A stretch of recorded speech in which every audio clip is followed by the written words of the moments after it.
Olá, amigos do canal Importante é Saber, amigos do canal Democracia Brasileira. É quarta-feira, é dia de dueto, é dia de conversar um pouquinho aí sobre o que virou notícia na última semana, os aspectos mais polêmicos aí da vida dos nossos parlamentares, do nosso presidente, enfim, aquilo que efetivamente trouxe algum interesse, né, para os analistas, para a classe política em geral, para todo mundo que acompanha aí esse cenário. E para começar, né, a pauta está um pouquinho grande hoje, vamos começar com a declaração do presidente da Câmara dos Deputados, Arthur Lira, que teve a coragem de falar que a CPI não vai trazer efeito algum. Ele não vê circunstâncias para o impeachment de Bolsonaro. Assim, antes de passar a bola para você, meu amigo Henrique, eu acho que ele não vê nada, né? Se ele não consegue ver a situação que a gente está vivendo, o quanto de crimes estão sendo abafados, o quanto de questões estão sendo colocadas para debaixo dos panos, não só do Bolsonaro, mas da família, e eventualmente entre pessoas aliadas ao próprio governo, né? Enfim, vamos trazer outros casos aí também de corrupção, de ministro pedindo para sair. Mas o Arthur Lira, todo mundo, ninguém esperava nada do Arthur Lira, né? Um parlamentar do PP, que por si só já é um partido de centro, de apoio a quem está no governo, pouco importa, pode ser o Lula, pode ser a Dilma, pode ser o Temer ou pode ser o Bolsonaro. A questão do PP é aquele ditado, né? Não precisa ser rei, melhor ser amigo do rei, porque na revolução o rei é o primeiro a perder a cabeça. Então, já que o PP nunca vai ter um candidato à presidência da República, eles apoiam quem efetivamente está no governo, até porque assim eles nunca perdem. E o Arthur Lira é o capacho, é aquele que está lá para segurar os pedidos de impeachment. Isso porque recebeu também do Rodrigo Maia essa omissão. Não podemos nos esquecer que o Rodrigo Maia teve a oportunidade de pautar ainda no ano passado um desses milhares de pedidos de impeachment que tem aí, são quase uma centena, mas infelizmente também não o fez. E depois que saiu do governo, começou a metralhar contra todo mundo. Deveria ter feito enquanto estava sentado na cadeira, né, Rodrigo Maia? Amigo Henrique, vamos começar com o nosso Arthur Lira. Uma vergonha, né? Uma vergonha, Leonardo. Boa noite a todo mundo que nos assiste. Mais uma vez, é uma satisfação estar presente com o meu amigo Leonardo, que é importante saber. E o pessoal que acompanha o canal da Democracia Brasileira também. Todos nós sabemos a posição do Arthur Lira.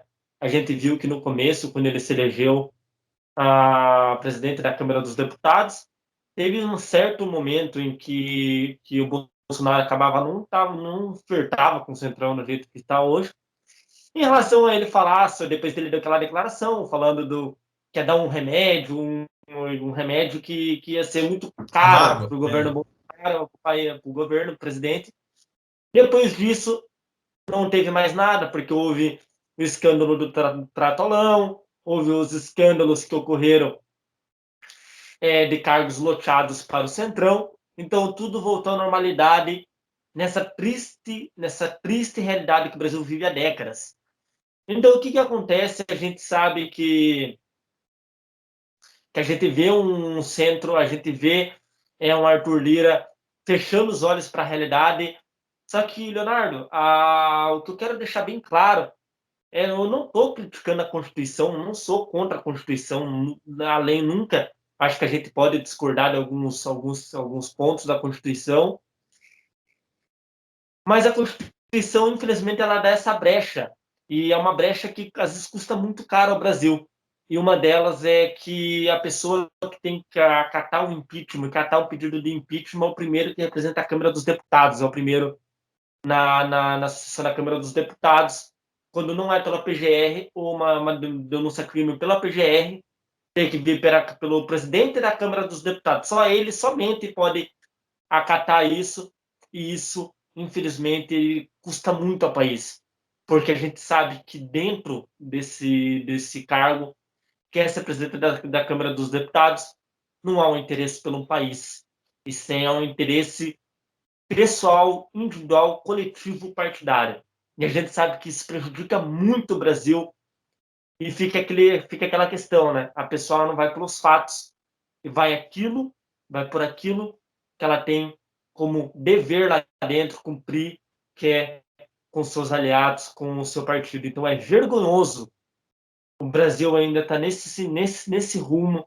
É vergonhoso o presidente da Câmara dos Deputados fechar os olhos para a realidade, já está desvalorizando a CPI, que vem trazendo bastante provas documentais.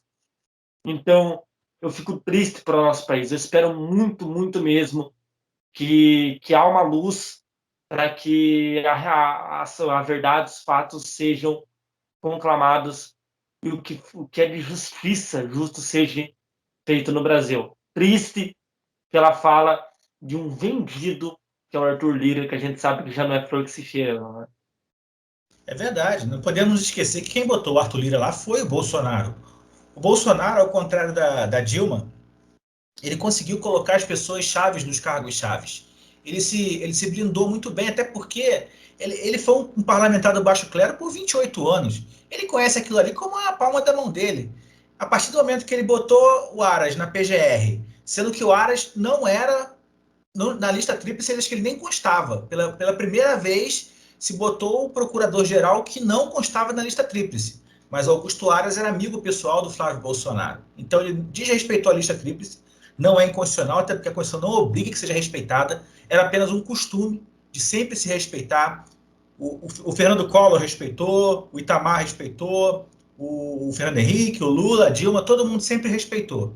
O Bolsonaro, por sua vez, preferiu botar um amigo do Flávio porque ele sabia que se ele bota um procurador sério, comprometido, os crimes comuns que ele já cometeu, além dos crimes do exercício da função de presidente, já estaria fora há muito tempo. É aquilo que você falou também, meu amigo Henrique. Essa interpretação do Supremo de que a competência para iniciar o processo de impeachment é exclusiva do presidente da Câmara é muito complexa, porque assim você tem uma isonomia entre os 513 parlamentares da Câmara e os 81 do Senado. Ninguém é mais do que ninguém. Não existe voto em dobro, não existe voto partidário maior do que o de outro partido, não. É uma eleição linear. Então, na minha opinião, caberia sim a análise do pleito de um eventual pedido de impeachment, não pelo presidente da Câmara, mas pelo colegiado, ou seja, uma reunião com os 513 deputados e coloca para voto. Mesmo que você exija o quórum diferenciado de 3/5, enfim, poderia ser uma opção, mas assim, você efetivamente buscar algo com todos, não com uma pessoa apenas. Até porque, assim, centralizar poder nunca é bom, porque você fica mais suscetível à corrupção, a desvios de finalidade. E, infelizmente, é o que acontece hoje, tanto na Câmara quanto no Senado. E o Arthur Lira, ele está fazendo tudo o que ele pode fazer, porque, assim, ele sabe que se ele não for reeleito, ele fez o pé de meia dele. Com as privatizações, com as trocas de cargo, com tudo que tem direito. É a velha política, né, meu amigo Henrique? Desde lá do Império. Nunca mudou, né? Só muda o CPF, mas a causa é a mesma. Continuando aí na questão de parlamentares, né? Fomos surpreendidos hoje aí pelo então senador Isalci Lucas, do PSDB do Distrito Federal, que denunciou um esquema de compra de votos pelo governo Jair Bolsonaro para aprovar a medida provisória que permite a privatização da Eletrobras. Segundo o parlamentar, ele foi abordado pelos então ministros Luiz Ramos, da Casa Civil, e Gilson Machado, do Turismo, que ofereceram cargos para aliados desse senador em troca do sim no Senado Federal. Antes de passar a bola para você, eu só queria fazer 2 comentários. Primeiro, foi uma votação muito apertada, a votação da semana passada. Efetivamente, foram 42 votos favoráveis a 37 contra, ou seja, por 3 votos o projeto passou. Isso graças a alguns parlamentares que mudaram o voto aos 44 do segundo tempo, como a toda tão conhecida, né, das redes sociais aí, a Cátia Abreu, que declarou no Instagram, no Twitter, no Facebook que era contrária à privatização e no dia votou sim. E ainda levou com ela os outros 2 parlamentares do Tocantins. Espero, Cátia Abreu, que os eleitores não esqueçam do que você fez, porque você mentiu. Você fez uma declaração uma semana antes e depois você mudou. Por que você mudou? Aconteceu alguma coisa na noite de segunda para terça? Eu acho que a gente tem que saber, né? Porque ninguém muda do dia para a noite assim. O projeto era o mesmo, não teve nenhuma alteração. Por que mudar? E a gente sabe que a votação estava prevista para segunda-feira, mas o governo não tinha maioria. O Rodrigo Pacheco, que é outro também, superveniente ao Bolsonaro, alterou para terça-feira, para tentar ainda na noite de segunda para terça cooptar mais senadores e conseguiu, né, o seu projeto criminoso de privatização a um custo altíssimo, ou seja, vamos pagar uma Eletrobras para vender a Eletrobras, como diria sabiamente a Miriam Leitão. É muito triste, mas infelizmente é a realidade do Brasil, que já vem há algum tempo. Não vamos também só culpar o Bolsonaro. Essa compra de parlamentares já acontece há um bom tempo. Não podemos nos esquecer do então Fernando Henrique Cardoso, presidente do Brasil, que comprou a reeleição, a emenda constitucional que permitiu a reeleição. Foi em troca de muitos favores. E desde lá, né, a gente, cada vez que passa, seja o Lula, seja a Dilma, seja o Temer, nós temos aí a compra, né? O Temer também, para evitar o impeachment dele, teve que lotear para o Centrão um monte de cargo para segurar aí o processo de impeachment. E é assim que funciona, né, meu amigo Henrique? Esse deputado, eu acho que ele deveria, sim, ao invés de ir na imprensa, ir na polícia, na mesma hora, ir no Ministério Público Federal, enfim, isso é crime. Compra de voto é crime. Mas, infelizmente, é Brasil, né? Aqui pode tudo. E aí? Vou só. Foi brilhante a tua fala, Leonardo. Você falou. Concordo com tudo que você falou. Assina embaixo. Eu só vou pontuar para terminar esse assunto em relação à Petrobras. Realmente, como diz a Miriam Leitão, pegou e você vai vender uma Eletrobras, entendeu? E pagar por uma Eletrobras para vendê-la. É vergonhoso. A gente não.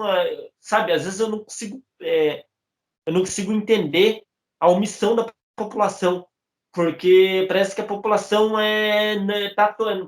tá anestesiada, não fala nada, e cadê a oposição de tentar entrar de alguma forma na justiça, tentar ir atrás em relação a isso e buscar, porque está muito estranho isso. E se houve compra de voto, a gente não pode continuar com esse câncer no país, que é a compra de voto.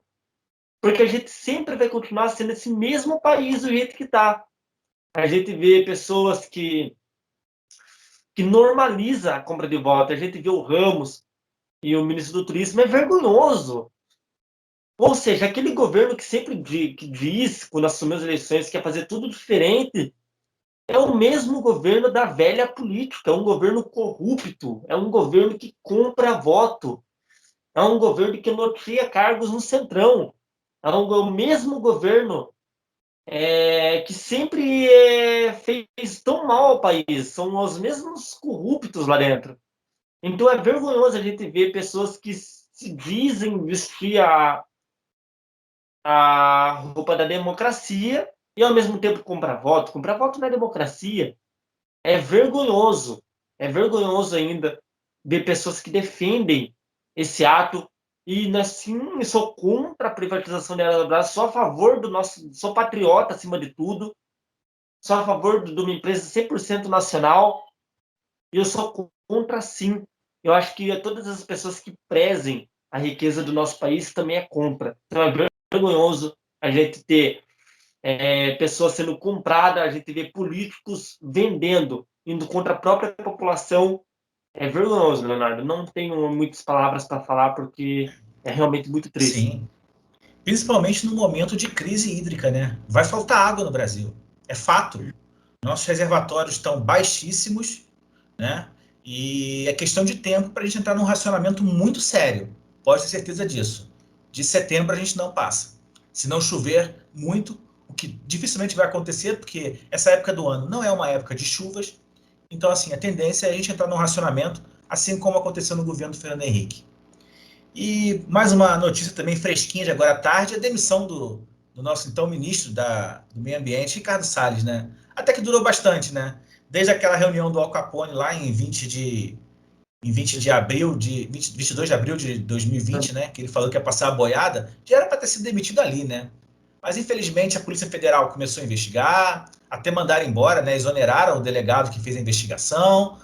E o governo Bolsonaro está muito frágil, muito sensibilizado, com forte alta na rejeição. Então, se tinha que pedir uma cabeça, que seja do Salles, né? Antes dele do que eu.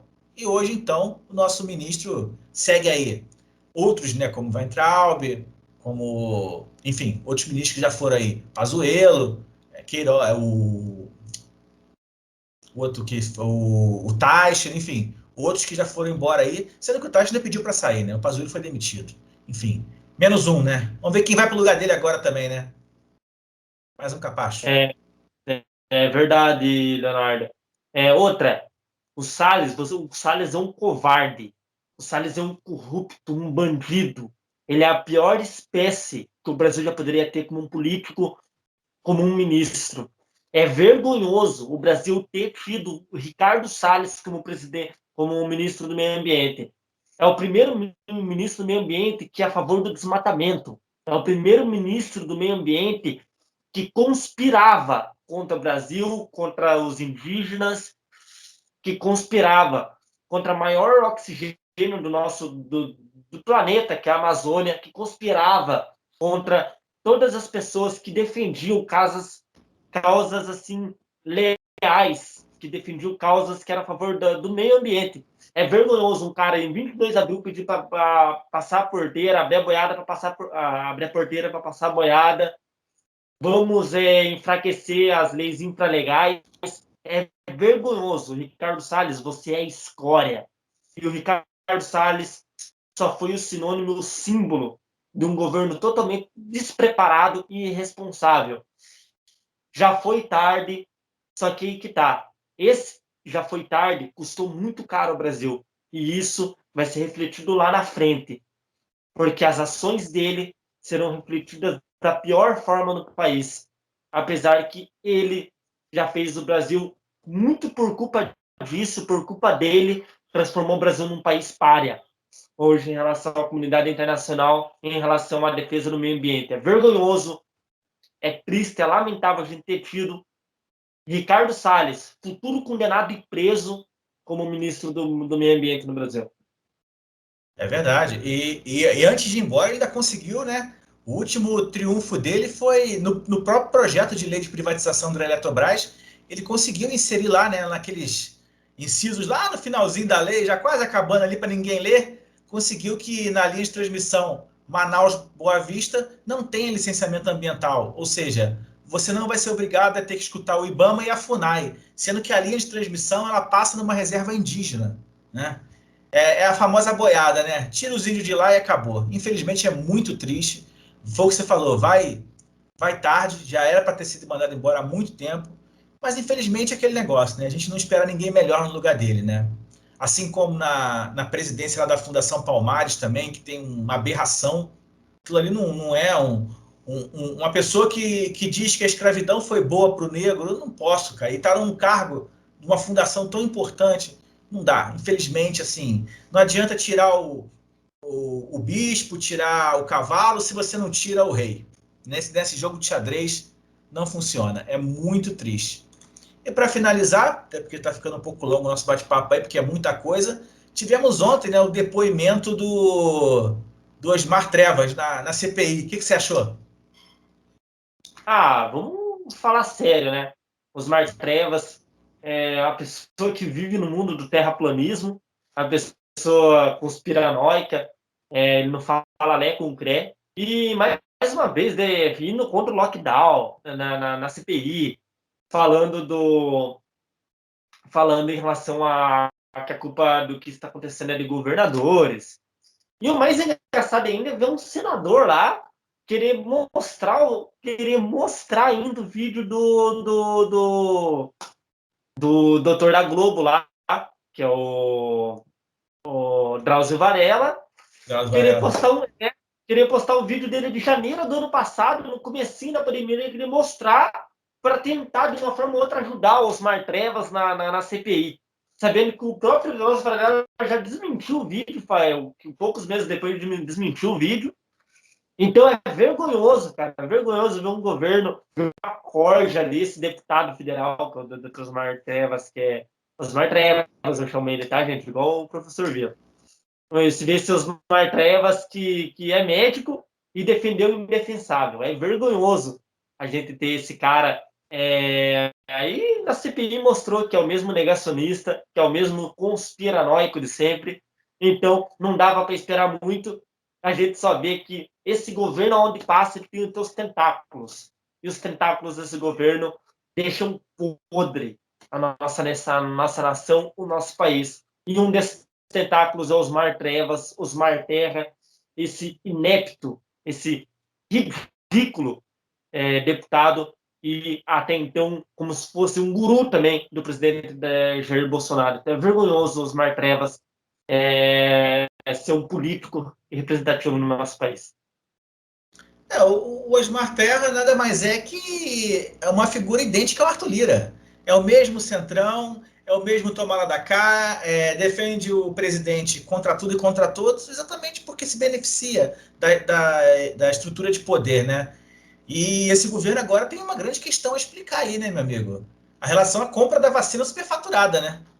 Podemos nos esquecer aí que o Ministério Público já disse que tem indícios fortíssimos, ou seja, ele recusou a vacina da Pfizer com 50% de desconto para comprar a Covaxin com sei lá quantos por cento de sobrepreço. Vai ter que explicar. No próximo vídeo a gente pode até falar sobre isso com mais detalhes, mas é que hoje realmente tinha muita coisa e infelizmente, assim, a minha esperança com relação a um pedido de impeachment é muito difícil.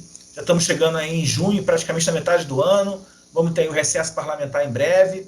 E ano que vem tem eleições. Não acredito. Vão deixar o Bolsonaro sangrar até outubro do ano que vem. Só que cuidado, porque ele tem a máquina administrativa na mão e ele pode se curar, ainda tentar ganhar alguma coisa aí, ou então melar o jogo. Muito cuidado aí, porque o Rodrigo Pacheco já falou.